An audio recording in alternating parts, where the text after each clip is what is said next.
Hello guys, welcome back. आज की video में हम बात करने वाले हैं मल्टीपल इनहेरिटेंस के बारे में।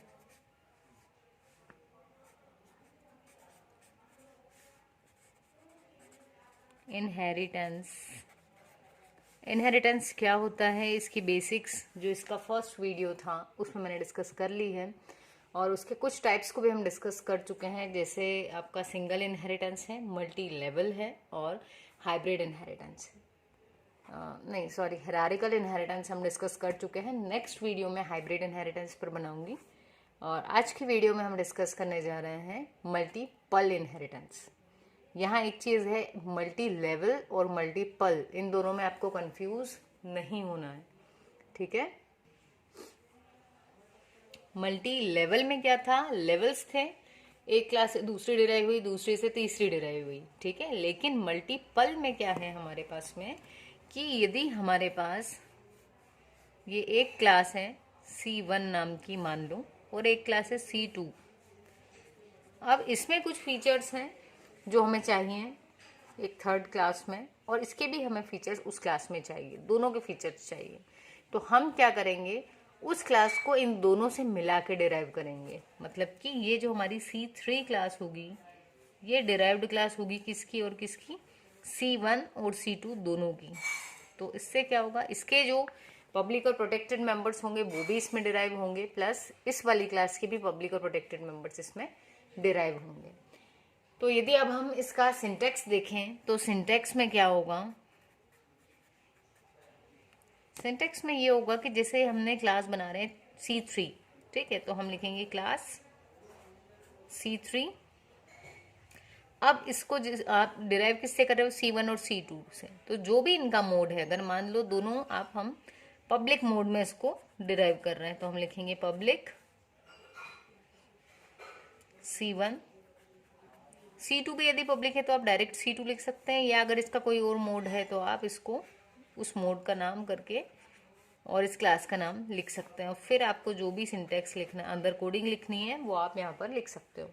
तो ये जो C3 है, ये क्या बन जाएगी, डिराइव्ड क्लास किसकी, C1 और C2 दोनों की।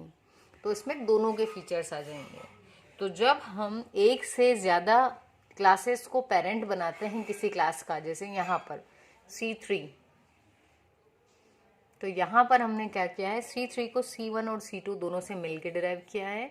तो इस क्लास के दो पेरेंट क्लासेस हैं, ठीक है। तो जब भी एक से ज़्यादा पेरेंट क्लास होगी तो वो जो इनहेरिटेंस होगा वो क्या कहलाएगा, मल्टीपल इनहेरिटेंस, ठीक है।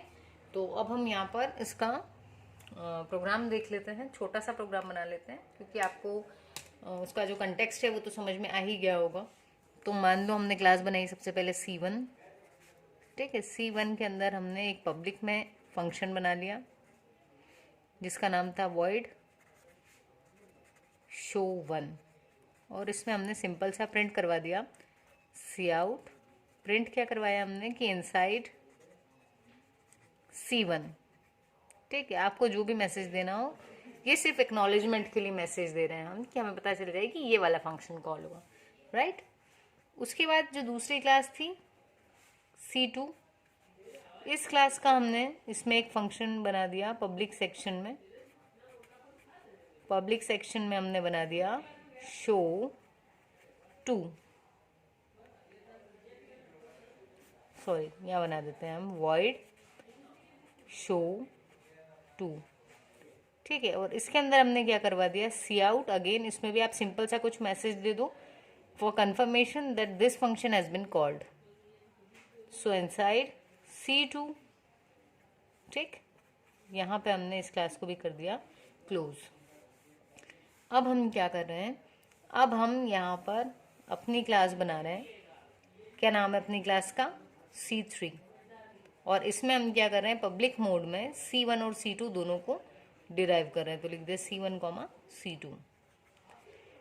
अब यहाँ पर हम क्या करने वाले हैं, इसमें इसका फंक्शन बना लेते हैं C3 का खुद का फंक्शन, जिसका नाम दे देते हैं हम void show3।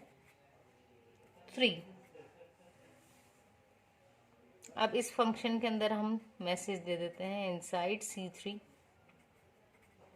आपको जो भी लिखना है आप लिख सकते हैं, प्लस आप डेटा मेंबर्स भी ले सकते हैं। यहाँ मैंने डेटा मेंबर्स लिए नहीं हैं, ठीक है, क्योंकि इससे पहले वाले जो इनहेरिटेंसेस थे उसमें मैंने लिए हुए हैं डेटा मेंबर्स। यदि आप चाहें तो आप उन वीडियोस को भी देखें, तो उसमें आपको पूरी प्रोग्रामिंग मिल जाएगी, ठीक है। तो जो वो देख कर आ रहे हैं वो लोग, अगर ये वीडियो ज़्यादा लेंदी ना हो उनके लिए, क्योंकि आप उनको समझना आसान है, इसलिए मैं एक सिंपल सा एग्जाम्पल ले रही हूँ, ठीक। तो C1 बना लिया, C2 बना लिया, C3 बना लिया। अब हम यहाँ पर मेन फंक्शन बना लेते हैं, ठीक। मेन में हमने क्या किया, अब C3 जो है, क्योंकि इसने C1 और C2 दोनों को डिराइव किया है, तो C3 के पास में ये पावर है कि वो C2 के मेंबर्स को भी एक्सेस कर सकता है और C1 के मेंबर्स को भी। तो यदि मैं C3 का कोई ऑब्जेक्ट बनाऊं और उससे इसके फंक्शन और इन दोनों के फंक्शंस को एक्सेस करने की कोशिश करूं, तो कोई एरर नहीं आएगी। और ये पॉसिबल है इसके ऑब्जेक्ट के लिए कि वो इन क्लासेस के भी फंक्शन को यूज़ कर सकता है, या पब्लिक मेंबर्स, और यदि प्रोटेक्टेड मेंबर्स होते तो उनको भी ये क्या कर सकता था, एक्सेस कर सकता था। तो अब हम बना लेते हैं ऑब्जेक्ट। C3 का एक ऑब्जेक्ट बना लिया मैंने x नाम से। अब x dot show 1, x dot show 2, x dot show 3, तो 1 2 3 ये जो थे ये इन क्लासेस के फंक्शंस हो गए हमारे, एंड देन गेट ch। तो ये था हमारा मल्टीपल इनहेरिटेंस। आई होप आपको डेफिनेटली समझ में आया होगा कंसेप्ट। तो जल्दी से सब्सक्राइब कर दो चैनल को और अपने दोस्तों के साथ भी शेयर कर दो, और आगे की वीडियोस भी ज़रूर देखना, आपके लिए काफ़ी यूज़फुल होने वाली हैं। Thank you.